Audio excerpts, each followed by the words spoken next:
Why do you want to go to Japan so young? Are you sure that everything will be okay? Have you ever lived by yourself before? What will you do if... Hey guys, and welcome back to Tomi's World. You already know it's your girl Tomi, and I am back with another video.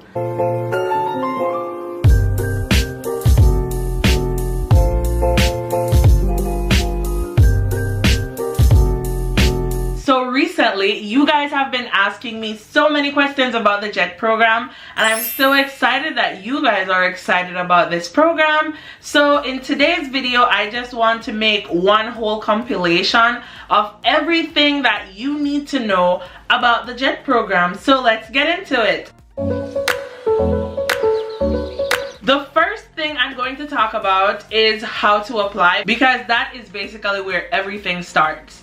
So to apply for the JET program, you need to go on the Embassy of Japan in your country if it's a small country like mine. So I would do the Embassy of Japan in Jamaica, and then they have a tab for JET program, and once you click on that, it has literally all the information. It tells you every single thing that you need to do, how many copies of the documents you need to make, and everything you need to know is under that tab. If you are from the States or from a bigger country like Canada, then you need to go to the Embassy of Japan in your particular, what do you guys say, state? Yeah. So you have to go to like the Embassy of Japan, Washington, DC, or the Embassy of Japan in New York, and they will have the same information. And once you go on there, it gives you all the documents that you will need, everything that you need to start sourcing. And I would recommend that you start sourcing your documents from early on out, because it's a lot of documents that you're going to need to give in all at once, and you should make sure that you have these documents prior to applying. So now in July, if you have the money, resources, you can start sourcing these documents, because it will make your life a lot easier. And that takes me to point number 2. The second thing we're talking about today is the JET timeline, and the JET timeline is a little bit long. So I have my phone here so I can give you guys the most accurate information possible. But if you are going to be an early departure, you will hear your information a lot earlier, but I'm not sure about that particular process, so I'm not really gonna comment on it. But this is what happened in my case. So applications for the program open in about September and they close off in early October. So it's like a 1-month period when they are actually accepting applications, and you need to get all your documents in that 1 month and get it to them. So that is why I'm telling you guys that you need to start sourcing your documents early. After you give in your application and the application process closes, what happens next is that they send you an email to let you know that you have passed the first stage, and now it is time to prepare for your interview. You normally get this acceptance letter in about November or December, depending on where you are from. Jamaica is a small country, and we didn't have as many people as America, so we got our acceptance letter in November, but my friends in the States didn't get their acceptance letters until December. So for me, I did my interview in mid-December, about December 15 or something, and guys, that was the most horrible experience of my life. There were like 3 people in the room. There was one bad cop, a Japanese lady, and then there was an ex-JET, someone who already went on the program, and they were all just hounding me with questions because I was so young. So they're like, why do you want to go to Japan so young? Are you sure that everything will be okay? Have you ever lived by yourself before? What will you do if they want you to work on a Saturday because you said you're a Christian? And the questions were all over the place, but I guess I did a good job because your girl is here, okay? After the interview stage, everything kind of gets really quiet. You don't hear from anyone, and you're like, did I get in? Did I not get in? JET is just such a game of patience, but so is Japan.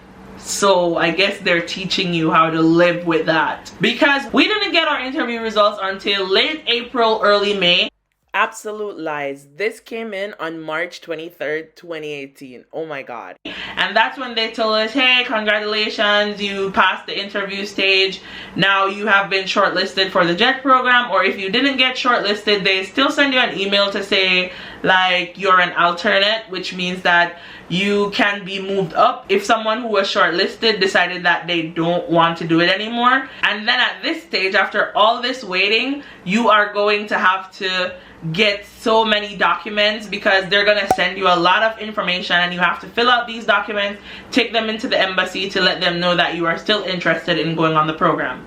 Then in late June, this is when they actually send out the information to let you know where you will be living. This was actually in May. I don't know why I'm getting these dates wrong. In Japan, your prefectures will start contacting you, letting you know that this is your prefecture and this is where you will be living in the prefecture. And then by the end of July, everything starts moving so fast because you will be leaving in July. I left Jamaica on July 28th and I haven't been back since. I want to go home. In June, after you get your placements and things like that, in early July or late June, I don't really remember, they will have like one seminar where they tell you how life in Japan will be and kind of like help you to prep for moving to Japan. They try their best to just help you to be as prepared as they possibly can. And for JETs, we also have dinner with some of the higher officials in Jamaica. We had dinner with a diplomat, the very nice gentleman who works at the Japanese embassy in Jamaica. And there were also ministers there, like the Minister of Education and other very fancy people like that. I was really out of place. Anyway, on to point number 3. So the third thing I want to talk about is getting to Japan. When you are coming to Japan on the JET program, they take care of your airfare and what happens to you once you arrive in Japan. All of that is taken care of. Whew. Amazing. So what happens is that everyone on the JET program has to travel on the same flight to Japan. There are no straight flights from Jamaica to Japan. You still have to go to the US Embassy to get a visa. I was actually denied my first time, but then it all worked out. Listen, that's a story for another time. Actually, I told you guys this story already. I'll just link it up here. But yeah, they take care of your airfare to come to Japan. Once you get to Japan, they put you up in a hotel for a 3-day orientation. Once the orientation is over, if you are not a Tokyo Jet, then they fly you out of Tokyo to your prefecture, or you take a bus or anything that is the most convenient, I guess, to get to your prefecture. Then once you get to the airport in your prefecture, one of the teachers from your school comes, picks you up, and it's just so easy. It takes all the pressure off of you. It was such an easy process for me coming into Japan, not even gonna lie.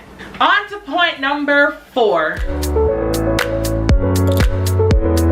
The living situation. The living situation in Japan is different for everyone.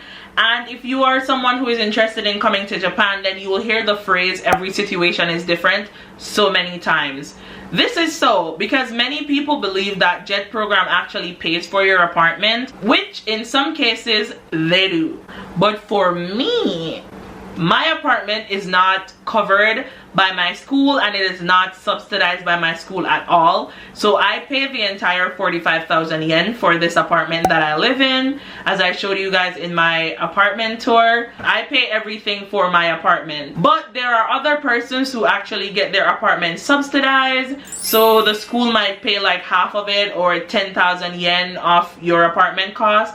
I have a friend who pays 3,000 yen for rent monthly. I have another friend who pays 20,000 yen because her school subsidized her rent.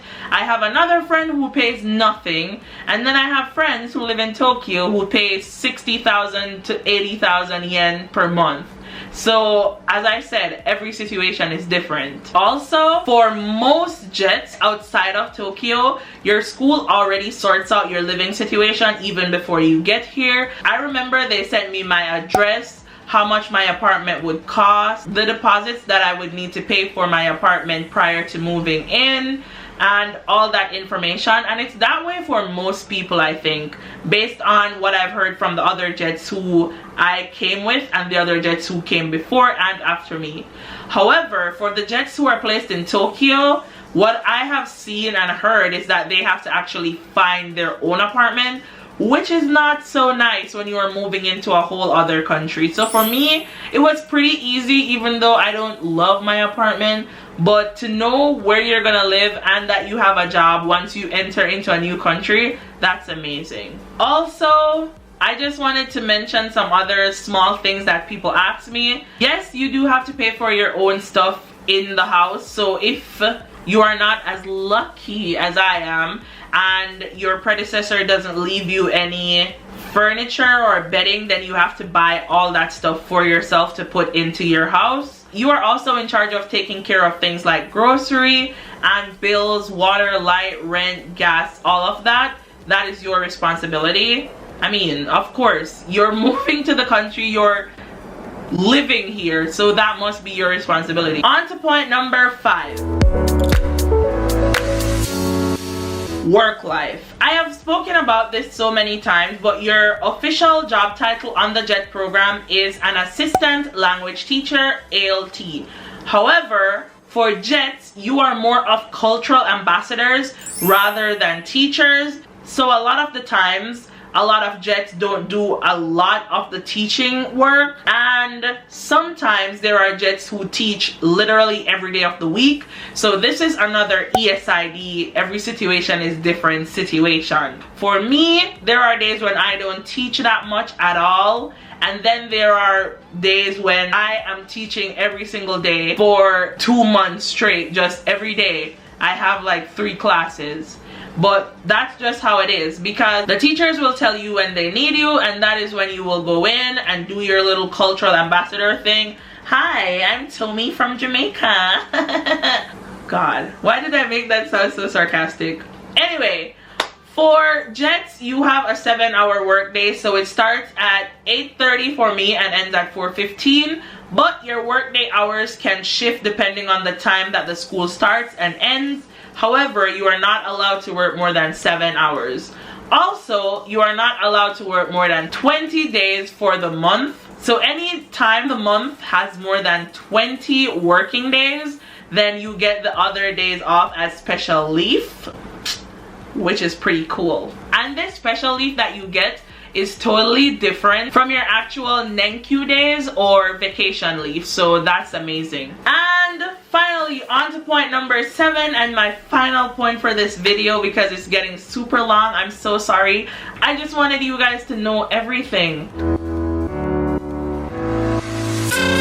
So point number 7 is going to be social life. For social life as a JET, I'm talking about social life in school. So there are a couple activities that you actually get to enjoy rather than just school days. For example, recently we had our cultural festival. Look at these rooms that the kids designed. Like, let me just take a minute to just show you how amazing my kids are. The rooms are literally designed just to have fun. Another really big thing in Japan is their sports day. And the final thing for social life when it comes on to like working in Japan as an ALT would be nomenkais. I think that's what it's called. I have no idea. But these are like teacher drinking parties that normally happen at the end of the school year or after a big event like a cultural festival or sports day. So this is what your social life will mainly consist of with your teachers. And if you get super lucky like I did, your teachers will like invite you out so you can go to places and see a lot of stuff and get a free ride all over the place. So yeah, that's super cool. So those are the 7 main things that people were asking me about, so I hope it answered most of your questions. Thank you guys so much for watching, and I will see you in my next video. Bye! Mwah.